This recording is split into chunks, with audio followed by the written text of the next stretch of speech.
What should you expect from rookie running backs to start the season? Who are some under the radar plays for week one, and who are a few players that might disappoint? I give you all that and more in what I like to call 10 things you need to know about week one.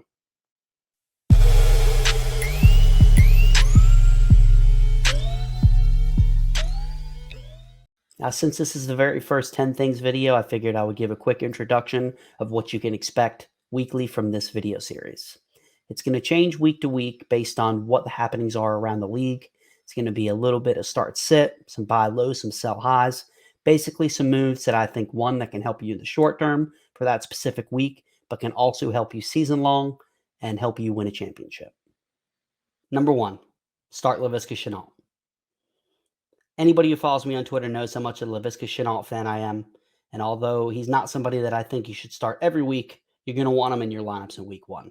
Shenault gets a matchup with the Houston Texans defense that gave up over 4,100 yards through the air and 30 passing touchdowns in 2020. Shenault excels in short spaces. He averaged 10.3 yards per catch last year, and 47% of his catches were considered short passes. Houston's susceptible to short passes, all passes really, but especially the short passes. And DJ Chark and Marvin Jones were both banged up this preseason. Trevor Lawrence and Shenault seem to have built some chemistry together. So for me, Visca is a rock solid wide receiver 3 with some upside, especially if he's able to get in the end zone. Jacksonville likes to use him all over the field, and he could have a big day if he's able to make things happen. Number 2, don't be surprised if rookie running backs start the season slow, but don't drop them. Happens every year. Rookie running backs are all the craze in the offseason, especially after the NFL draft, and everybody wants to get the shiny new toy in their lineup. But the truth is, most of these guys, outside of Najee Harris, are going to go into the season in a committee and going to be in the split backfield. I really like Javonte Williams and Trey Sermon this season, and I honestly like Michael Carter more than most. However, all of these guys have veterans in their backfield that are going to be taking touches away. Melvin Gordon isn't going anywhere. They paid him a lot of money in Denver. I think they're going to use him a lot, especially to start the season. We all know Shanahan against San Francisco likes to use a rotation of running backs, and Mostert has shown when he's healthy, he's definitely able in this offense. The Jets have Tevin Coleman, and Ty Johnson has looked well this offseason.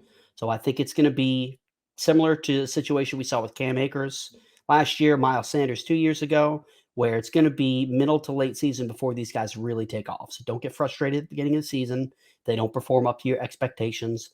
But guys like Sermon, guys like Javonte Williams, don't drop them, especially even if you have shallow benches in your league. They're the type of guys that you want at the end of your bench that can help you as they turn it on at the end of the season, that can help lead you to a championship. Number 3, Christian Kirk and Rondale Moore are potential sneaky flex plays. The Arizona Cardinals and Tennessee Titans meet in Nashville in what could be a shootout. This game offers one of the highest over-under totals on the board at 52.5 points. And these teams were 2 of the top 5 in fastest pace of play in the 2020 season. Obviously, we're going to start DeAndre Hopkins, but I also like Christian Kirk and especially Rondale Moore. Tennessee was bottom 3 in both passing yards allowed and passing touchdowns allowed, and they gave up the second most fantasy points to opposing wide receivers. Christian Kirk is already established on the team, but there's a reason that the Cardinals took Rondale Moore in the second round.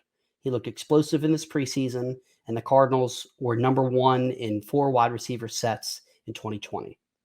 Now, I like Christian Kirk, and he did win some games for you last season. I like the explosiveness of Rondale Moore. More, no pun intended.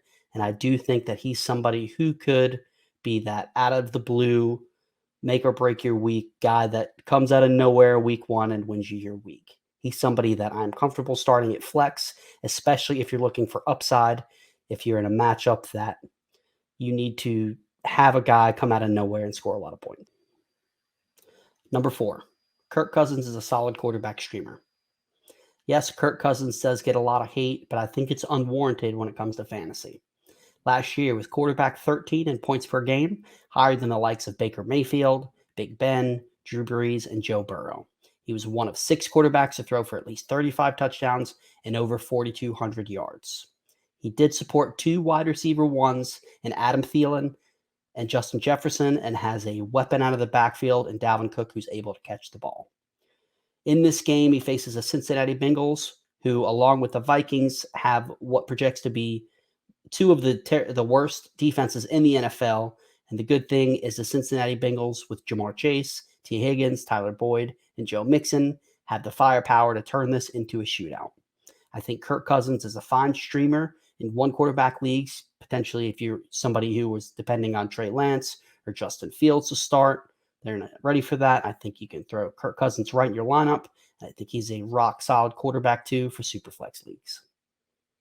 Number 5, buy low on Joe Burrow. We just got done talking about the potential of this offense, the explosiveness of being able to support a shootout, and rightfully so. There's been a lot of negative talk around Joe Burrow this offseason because of his hesitation in training camp. Getting back, it's going to take some time to knock off the rust, especially with the devastating knee injury that he had to deal with last year. But there's no denying that the Bengals want to pass the ball. Took Jamar Chase early in the first round, already having T. Higgins and Tyler Boyd, and Burrow was on pace to break rookie passing records before he went down with the injury last year. This defense hasn't gotten any better, and I fully expect once Burrow is able to knock off some of the rust to jump right back into where he was last year. I think all this negativity around this offense offers the opportunity to buy low, buy the dip on Joe Burrow, and when he's able to get things firing on all cylinders, you're going to be happy you did. Number 6, expect the Chicago passing game to struggle. Yes, the future is bright at the quarterback position for the Bears, but we'll have to wait at least one more week for the most anticipated debut in Chicago since CM Punk. Andy Dalton will start for the Bears in week 1, and he's going up against one of the most ferocious defenses in the NFL. The Bears play the Rams, who gave up the fewest passing yards and passing touchdowns in the 2020. Only 33,051 yards through the air, and the Rams were the only team to give up under 20 passing touchdowns with 17.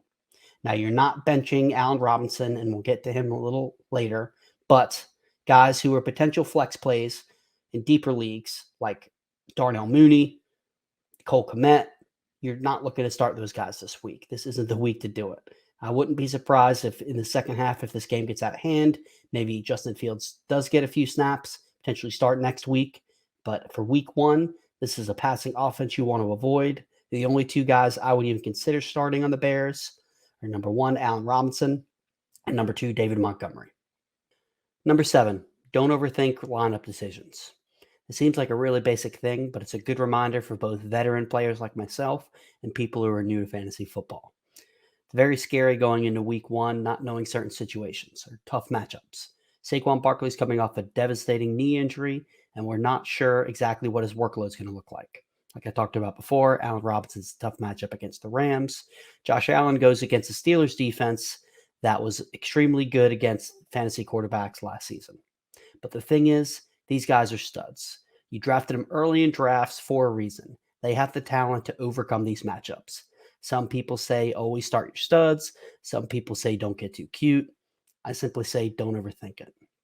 Sometimes it may work out, but more often than not, you're setting yourself up for failure by starting a guy whose talent level is a tier or 2 below your studs just because they have a solid matchup.